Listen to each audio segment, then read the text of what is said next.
أول مسكن الإنسان بيتفتح ذهنه عليه وحواسه عليه هو حضن أمه وذراع أمه.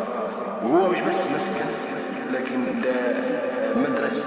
يعني الطفل بيشرب أول معنى من معاني القيم والعيب والحرام والحلال والغلط والصح من أمه. فهو المدرسة الأولى للقيم، والمدرسة الأولى للعيب والصح، والمدرسة الأولى للسلوك. وبنقول إن هذه المدرسة أهم من المدارس اللي هيخشها الطفل بعدين لما يكبر. يما الحقيني بدي لإيدك، يما اسمعيني طلع ميتيني، يما حضنيني في حضنك ضميني، يما انصحيني يما الحقيني.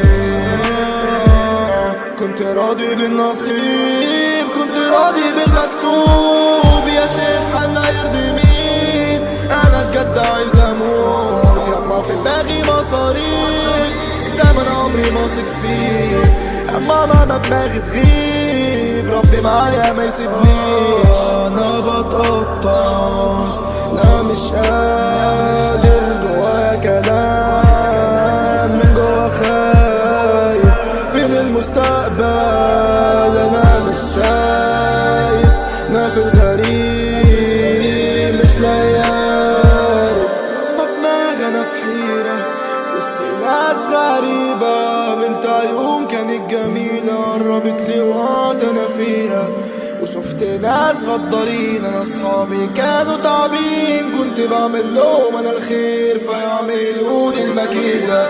ورجعت تاني لنقطة الزيرو، والحلم راح بس اشوف غيره. يما انا طول الليل في جمود، وفي عز النار حاسس ببرود. يما متخافيش هجيب كاشات، يما هنعيش احسن من الناس، احكي لي همومك يما متاكدش، يما انا صادق وغيرك ماليش. هو انا خايف من مين غير رب العالمين والفقر العين؟